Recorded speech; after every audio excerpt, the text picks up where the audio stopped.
তোমরা সবাই কেমন আছো? আশা করি সকলেই ভালো আছো। তো আজ আমি হলাম সম্পূর্ণ চ্যানেলের থেকে। তো আমি আমার যে চ্যানেলের সম্পূর্ণ চ্যানেলের যে ভিডিওগুলো ছাড়ি, তো ভিডিওগুলো তোমাদের কেমন লাগে তোমরা কিন্তু অবশ্যই আমাকে কমেন্টসে জানাও। আর যদি কারো কিছু জানার থাকে সেটাও কমেন্ট করবে। তো যেটা বলছিলাম, আজ আমি বানাচ্ছি, নিশ্চয়ই দেখে বুঝতে পারছো, আজ আমি বানাচ্ছি চিকেন বিরিয়ানি। তো চিকেন বিরিয়ানি বানানোর জন্য আমি এখানে চালটাকে ভিজিয়ে রাখছি 2 ঘন্টা আগে। তো আমি এখানে নিয়ে নিয়েছি দেহরাদুন রাইস, কারণ বিরিয়ানি করব। হাঁড়িতে এখানে গরম জল বসিয়ে দিয়েছি, জলটাকে ভালো করে গরম করে নেব।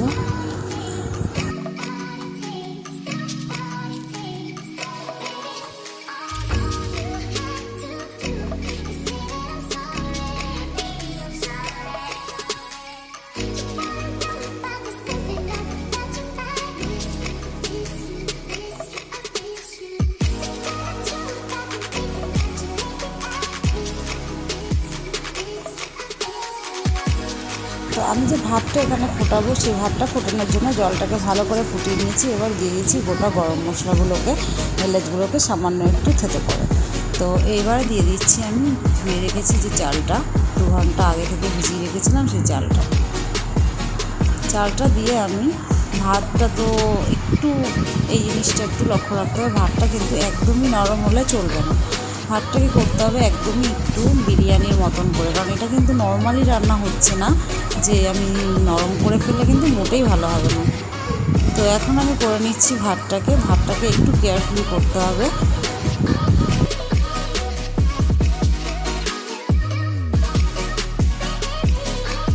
ভাত তো আমি এদিকে বসিয়ে দিয়েছি, আর এদিকে আমি যে চিকেনগুলোকে দেবো, সেই চিকেনগুলোকে পরিষ্কার করে ধুয়ে নিয়েছি। এবার চিকেনগুলোকে আমি একটু ম্যারিনেট করে রেখে দেবো। তো দেখো ভাত আমার হয়ে গেছে, চিকেন রান্নাও কমপ্লিট, বেরেস্তা, পেঁয়াজ, আর এখানে যে বিরিয়ানি করব তার জন্য সব রেডি করে নিয়েছি। আর এখানে বড় বড় করে আলু কেটে আলুগুলোকে ভাজা করে নিচ্ছি। আলুগুলোকেও ভালো করে ভাজতে হবে। আলুগুলোকে সামান্য একটু নুন দিয়ে, হলুদ দিয়ে আর তেলে একটু হালকা আছে আলুগুলোকে ভেজে নেব। তো আলুগুলো ভাজা হয়ে গেলে এবারে আমি বিরিয়ানি যে স্টেপ বাই স্টেপ এগুলো সাজিয়ে নেব। তো এখানে দেখো করে নিয়েছি প্রেশার কুকারে করে চিকেনটাকে। আর যেহেতু চিকেনগুলো বড় বড় পিস ছিল, আলু ভাজা, চিকেন আর মশলা বানিয়ে নিয়েছি এখানে আমি বাড়িতেই। তো এই মশলা বানানোর টিপসটা আজকে আর তোমাদেরকে শেয়ার করতে পারলাম না, কারণ এটা আমি আগেই করে রেখেছিলাম রাতে। তো দেখো এখানে আমি ভাজা পেঁয়াজটা নিয়ে নিয়েছি, হাঁড়িটা গরম করেও নিয়েছি, তলায় একটু ঘি গরম করে নিয়ে এবার ভাতটাকে প্রথম স্টেপ দিয়ে দিচ্ছি। তো ভাতটার লেয়ারটা ভালো করে দিয়ে চেপে চেপে তার উপরে আমি দিয়ে দেবো এবার একটা একটা করে মশলা।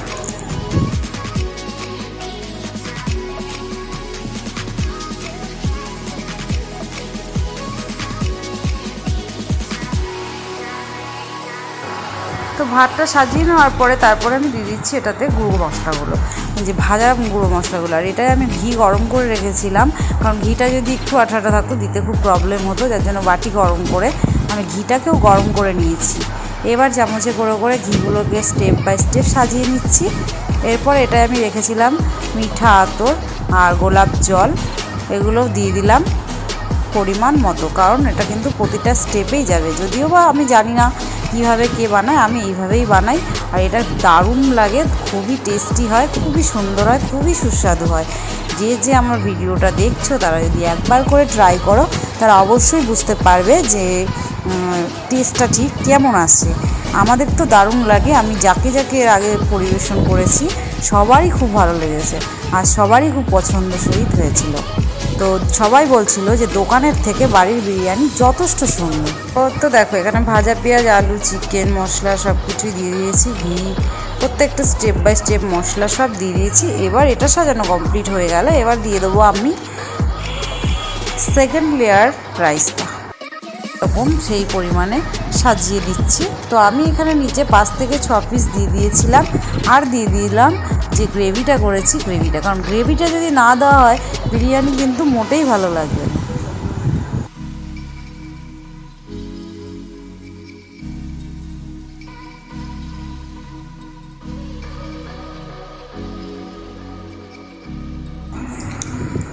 তো সেকেন্ড লেয়ার এবার স্টার্ট করছি, কারণ ফার্স্ট লেয়ার পুরোটাই সম্পূর্ণ কমপ্লিট করে নিলাম।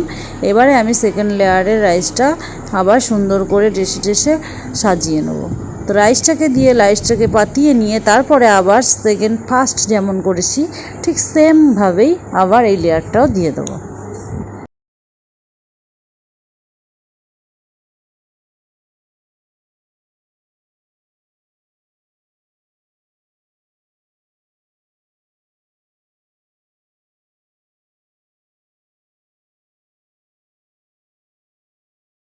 ভেজে রাখা যে মশলাটা আমি বাড়িতে তৈরি করেছিলাম সেটাও দিয়ে দিলাম। তারপরে দিয়ে দিচ্ছি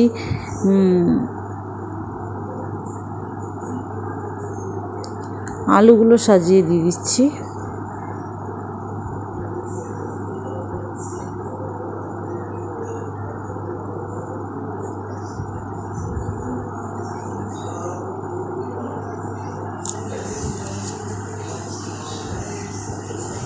তারপর ভেজে রাখা যে মশলাগুলো ছিল সেটাও একটু দিয়ে দিলাম। এবার বেরেস্তা পেঁয়াজটা দিয়ে দিলাম।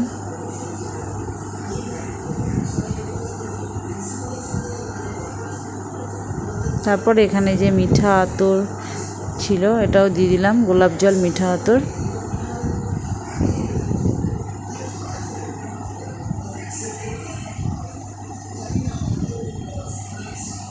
তারপরে দিয়ে দিচ্ছি গোলাপ জল।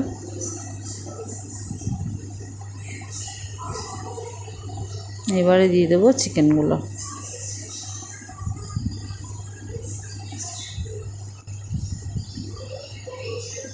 দেখো বন্ধুরা, এটা কিন্তু খুবই ইজি, খুবই সহজে করা যায়। তো এটা যদি কেউ চায় তারা ইচ্ছা করলেই করতে পারে, যদি একটু সামান্য রান্নার দিকে কারোর ধ্যান থাকে। তো চিকেনগুলো সাজিয়েছি, গ্রেভিটা একটু দিয়ে দিচ্ছি সাজিয়ে। তারপরে দিয়ে দেবো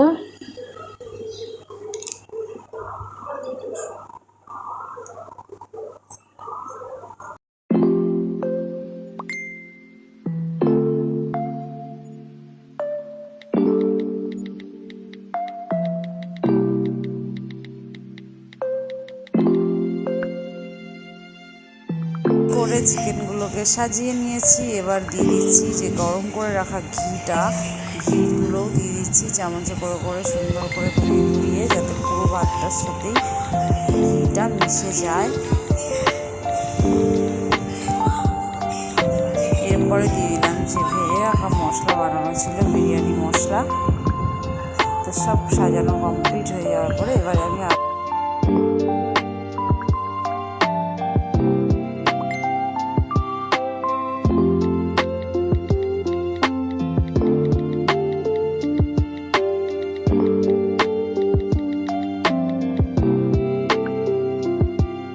সেকেন্ড লেয়ার কমপ্লিট হয়ে গেছে। এবার আবার থার্ড লেয়ারে আমি দিয়ে দিচ্ছি এখানে উপর থেকে সেই মিঠা আতর।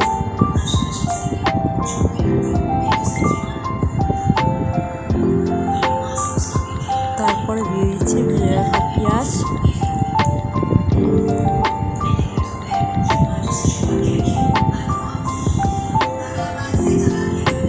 কারণ এটাই আমার লাস্ট লেয়ার ছিল, যার জন্য সবটাই দিয়ে দিলাম পেঁয়াজটাকে একটু বেশি করে। তারপরে দিচ্ছি আলুগুলোকে সাজিয়ে। এখন আমার 4 পিস মতো আলু ছিল লাস্টে থার্ড লেয়ারে, তো 4 পিস আলু দিয়ে দিলাম। ঘিটা দিয়ে দিচ্ছি সম্পূর্ণটা। লেয়ারটা একটু বেশি করে ঘি দেবো, কারণ এটা আমার কমপ্লিট লেয়ার।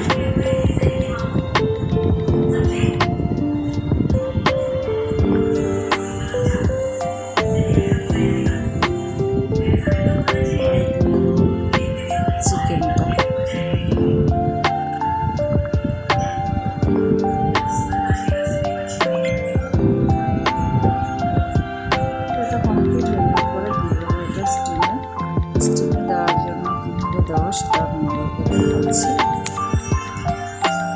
এরপরে দিয়ে দিচ্ছি চিকেনের গ্রেভিটা।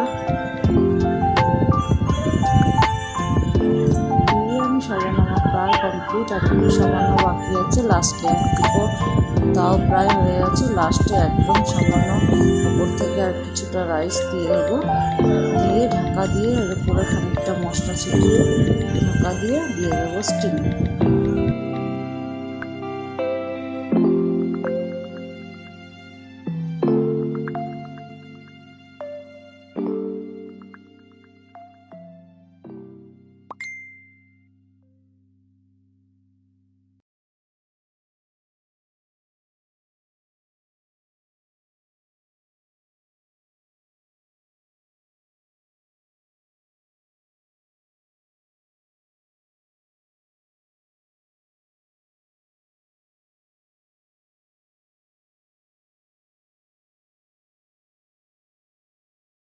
তো সাজানো সব কমপ্লিট হয়ে গেছে। এবারে আমি এটা কিছুক্ষণের জন্য স্টিমে দিয়ে দেবো ঢাকা দিয়ে। ওপর থেকে যে গুঁড়ো মশলাটা বিরিয়ানির জন্য বানিয়েছিলাম একটু ছিটিয়ে দিলাম, আর ঘি যেটুকু বাকি ছিল সেটুকুও দিয়ে দিলাম। এবারে সব কমপ্লিট হাঁড়িটা সাজিয়ে নিয়ে দিয়ে দেবো স্টিমে। একদম হালকা স্টিম করে বসিয়ে দেবো হাঁড়িটাকে।